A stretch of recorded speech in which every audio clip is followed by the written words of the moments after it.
It's all about tax planning on this Wealth Wednesday. Investment specialist Yvonne Delry and Senior Wealth Advisor John Fraone from FirstOntario Credit Union and Aviso Wealth join us now with more. And, you know, it's tax time. People are doing their taxes. Yes. It's something we should be thinking about all year long, but it's ways to lessen that tax burden. Yeah, so right now, I mean, people are sprinting to the finish line. So I brought in John Fraone. He is one of my colleagues, and he's got 20 years in the industry. But we have to remember that taxation is such an important part of our social system in Canada, in all levels of government, to pay for all of those services that we rely on. We don't like to pay taxes, however, it does pay for all those social services, and we need to learn what the tax laws are so that we can implement them for our specific situations. So we're going to talk about capital gains, capital losses, and retirement income equalization. Okay, so let's start off with capital losses, John. What is that? So capital losses are very important to understand. A capital loss or a capital gain is generated when you sell a capital property. Capital properties are usually personal use properties. So it could be your home? A secondary home. A secondary home, yeah. Okay. Not your primary residence, but a secondary home or stocks or bonds or mutual funds. Any of those sales could generate a capital gain or capital loss. To figure out whether you've generated the capital gain or loss, you take the sale price minus the purchase price and any expenses that were put through on that purchase. And if you have a gain, it's considered a capital gain. If you have a loss, it's considered a capital loss. Okay, so how do you reduce those taxes owing on a capital gain or a capital loss? So when you're looking at, having a capital gain, the capital gain has to be paid in the year that it's generated. So you do have to claim that on your income taxes.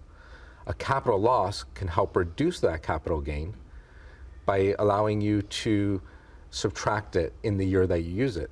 Now, if there's an excess in the capital gain, excess in the capital loss, you can carry it back 3 years, but you can actually carry it forward indefinitely. Okay. Right? So it's a great strategy to help you minimize your tax burden on any gains you've earned.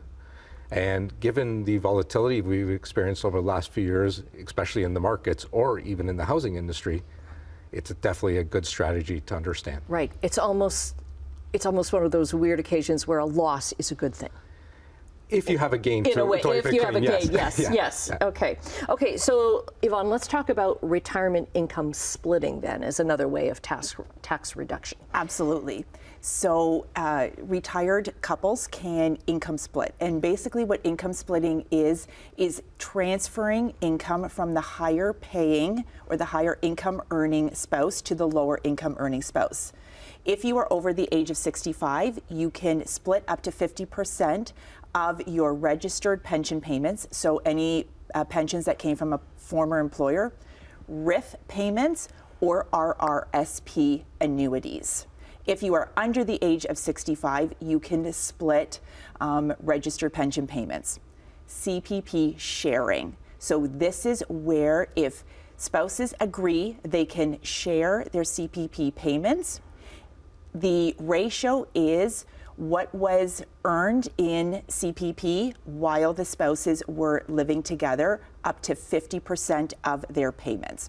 So we really want to increase after-tax earnings. Mm-hmm. This is not only to reduce income tax, it is to perhaps increase OAS payments for the family and any of the social benefits where the calculation is based on income.